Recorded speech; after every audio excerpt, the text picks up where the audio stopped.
성경이 말한다 Q&A, 신앙생활에 관한 여러 가지 질문과 대답 시리즈 67회입니다. 오늘은 종교연합운동이란 어떤 것입니까? 이런 질문에 대해서 답변을 드리도록 하겠습니다. 예수님의 십자가 이후 사도들로부터 시작된 교회는 전 세계로 뻗어나가 제일 큰 종교가 되었습니다. 그러나 점점 순결한 교회가 변질되기 시작해서 가톨릭 교회가 되었고, 마침내 로마의 국교가 된 이후에는 세상 권력을 잡은 집단이 되었으며, 교황이라는 세상의 왕들을 지배하는 절대 권력자까지 생기게 되었습니다.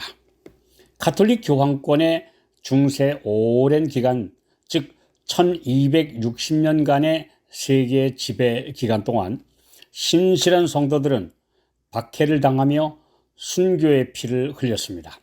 13세기부터 영국의 위클리프를 비롯해 체코의 얀 후스와 제롬, 그리고 독일의 마르틴 루터, 스위스의 쥐빙글리와 칼뱅 등 종교개혁자들에 의해 개신교회가 탄생하였습니다. 1798년 교황권의 몰락으로 중세가 끝나고 근대가 시작되면서 개신교회는 전 세계적인 선교의 전성시대를 맞이했으며 땅끝까지 복음을 전했습니다. 그러나 개신교회는 신조의 차이와 이해관계에 따라 수많은 교파와 교단으로 갈라졌습니다. 이런 상황에서 모든 교회와 선교사들이 함께 연합하여 선교와 구제 활동을 하며 하나 되어 일하자는 운동을 하자는 아주 좋은 취지에서 시작된 것이 에큐메니칼 운동, 즉 교회 일치 운동입니다. 1910년에 시작된 이 운동은 이후 WCC, 곧 세계교회협의회로 발전되었습니다. 그러나 이 운동이 진리를 포기하고서라도 서로 타협하고 양보하여 하나 되자는 주장을 하게 되므로 예수 안에서 진리로 하나 되라는 말씀의 원칙에서 이탈하게 되었습니다.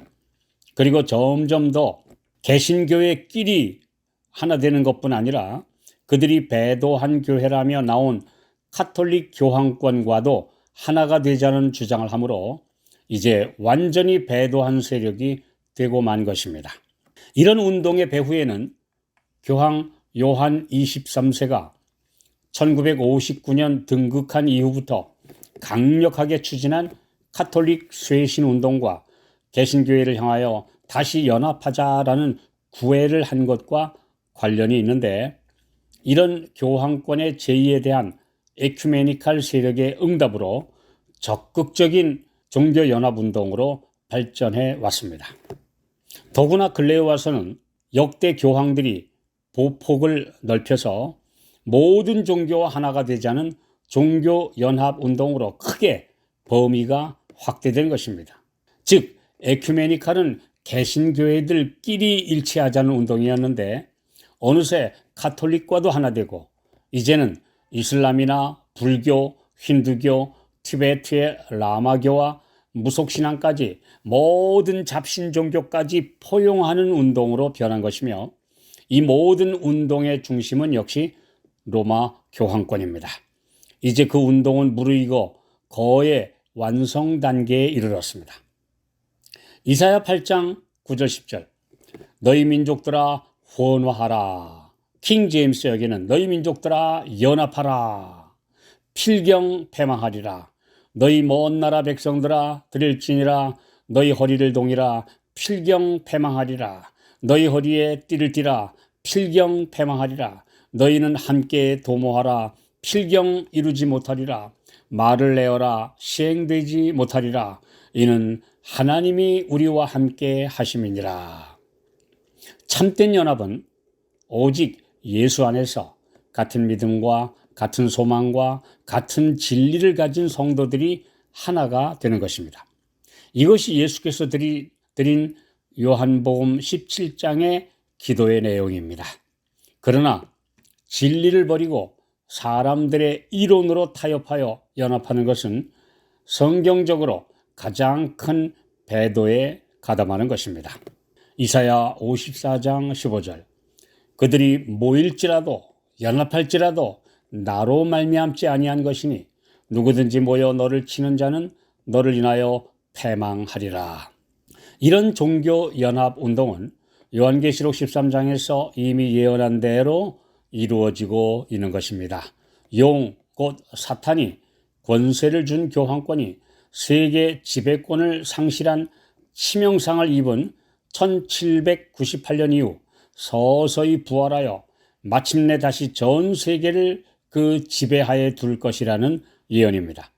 성경적 관점은 하나님을 믿는다는 신자들을 지배하는 세력이 곧 적그리스도입니다.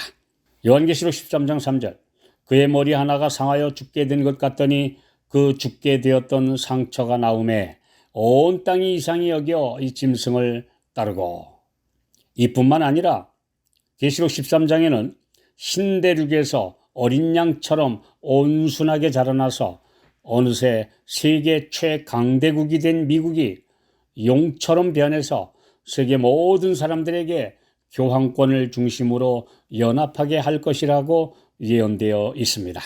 성경 예언은 이렇게 정확하고 놀랍게 성취되었습니다. 그리고 이제는 그 정점을 향해 치닫고 있는 시대입니다. 그러나 하나님께서는 각 시대를 통해 그분의 신실한 백성을 언제나 보존해 오셨습니다. 그들은 그 어두운 중세 종교 암흑기 동안에도 생존해 왔으며 수많은 교파로 쪼개진 오늘날에도 진리를 그대로 원래대로 보존한 하나님의 백성들입니다. 그들의 특징과 정체성은 다음 말씀에 잘 설명되어 있습니다. 요한계시록 12장 17절 용이 여자에게 분노하여 돌아가서 그 여자의 남은 자손 곧 하나님의 계명을 지키며 예수의 증거를 가진 자들로 더불어 싸우려고 바다 모래 위에 섰더라. 하나님의 참된 백성은 WCC, WEA로 대표되는 종교연합운동에 가담할 수 없습니다. 그것은 배도이며 적그리스도 세력의 발 아래 굴복하는 파멸의 길이기 때문입니다. 어떻게 우리가 가진 이 고귀한 진리를 버리고 불법의 세력과 하나가 될 수 있겠습니까? 성도들은 깨어서 예언을 연구하며 종교다원주의의 궤변에 속지 않고 타락한 그런 종교연합에 속한 그런 교회와는 단연코 분리되어야 합니다. 그래서 마지막에 내 백성아 바벨론에서 나오라 라는 마지막 외침이 들려오게 되는 것입니다. 오늘 진리 안에서 예수님과 또 진실한 하나님의 백성들과 하나가 되는 진정한 연합이 오늘 이 시대에 이루어져야 합니다.